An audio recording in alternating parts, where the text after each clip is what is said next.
Banana bread, what a lovely thing it is. It's one of those brilliant bakes that just makes you feel good, isn't it? The smell of it wafting from the oven is pure magic, filling your kitchen with a gorgeous sweet perfume that promises something truly delicious. Everyone seems to have their own special way of making it, a little family secret or a personal twist that makes their loaf the best. It's a proper comfort food, perfect with a cuppa in the morning or as a little afternoon treat to keep you going. It's simple, it's honest, and it's just so incredibly satisfying to make and eat. Now, what makes the perfect banana bread is all down to you, my friend. Some of you might love it dense and fudgy, while others prefer it light and fluffy like a proper cake. You might want it packed with crunchy nuts or studded with gooey melted chocolate chips. There's no right or wrong answer, which is the beauty of it.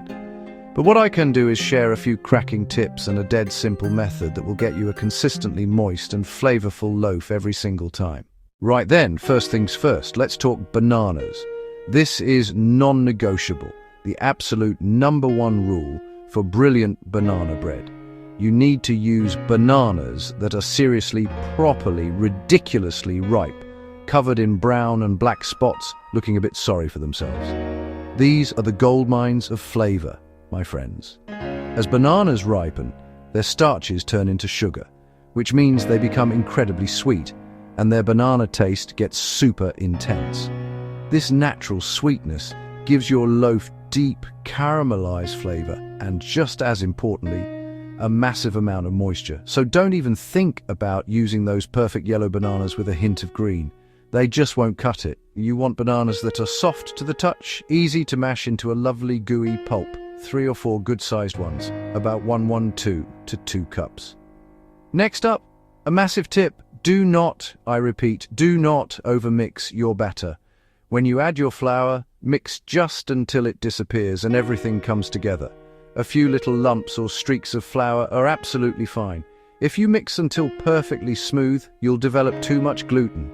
Great for chewy bread, but in banana bread it makes it tough, dense and rubbery. So, put away the electric mixer, use a spatula or a wooden spoon and gently fold the dry into the wet. Be gentle, be patient.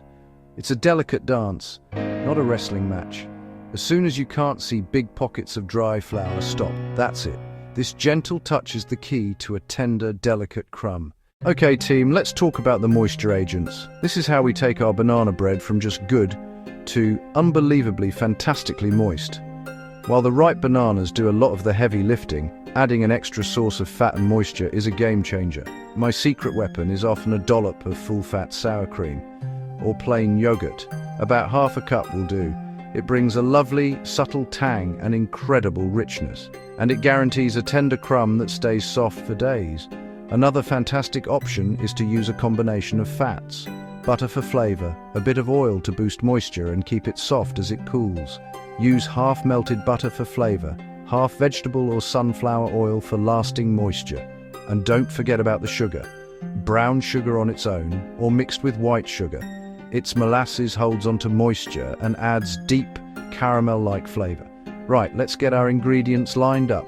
Mise en place. Here's your shopping list. 3 or 4 very ripe bananas, mashed, 1 3/4 cups all-purpose or plain flour, 1 teaspoon baking soda, half a teaspoon salt, half a cup melted unsalted butter, 2/3 cup packed brown sugar, 2 large eggs, 1 teaspoon vanilla, optional, half a cup sour cream or plain yogurt, optional, a cup of nuts or a cup of chocolate chips. Having everything measured and within arm's reach means you can flow through the recipe without stress. Be organized and enjoy the process. Get your favorite tunes on. Grab a cuppa. Baking should be fun. A little moment of creative joy in your day. These common staples mean you can whip this up whenever the craving strikes. All right, let's get down to business. First off, get that oven preheating to 350 degree hours or 175 degrees. You want it nice and hot and ready for your beautiful batter.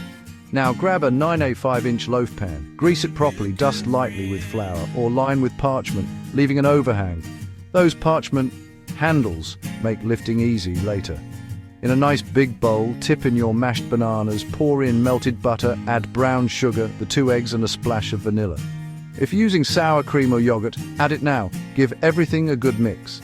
In a separate medium bowl, add the dry stuff, flour, baking soda, salt, and for a hint of spice, a pinch of cinnamon or nutmeg. Whisk to distribute evenly. Okay, time to bring it all home. Gently pour the dry mixture into the wet. Remember, don't overmix. Using a spatula, fold until you don't see dry flour. It's okay if it's a bit lumpy. If adding extras, sprinkle in chocolate chips or toss in nuts. Give one last gentle fold. Pour the thick batter into the prepared pan and smooth the top. Pop it in the hot oven and bake 55 to 65 minutes.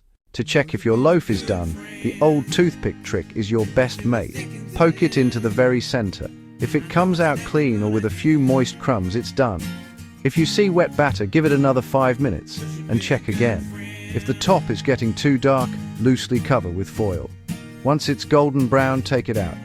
Let it cool in the pan for 10 to 15 minutes, then lift with parchment or turn out onto a wire rack to cool completely. Resist slicing while it's piping hot. Patience pays off. A cooled loaf slices more cleanly and the flavor deepens. This recipe is a brilliant canvas. Make it yours. Add dark chocolate chunks, toasted walnuts or pecans. Swap half the flour for whole wheat or swirl in peanut butter or Nutella. Have fun with it. There you go. The moistest, most delicious banana bread. Baking should be a joy, not a chore. Store the loaf wrapped in foil or in an airtight container at room temperature for a few days. Practice makes perfect. Get in the kitchen and try it. Soon you'll be famous for your banana bread. Happy baking.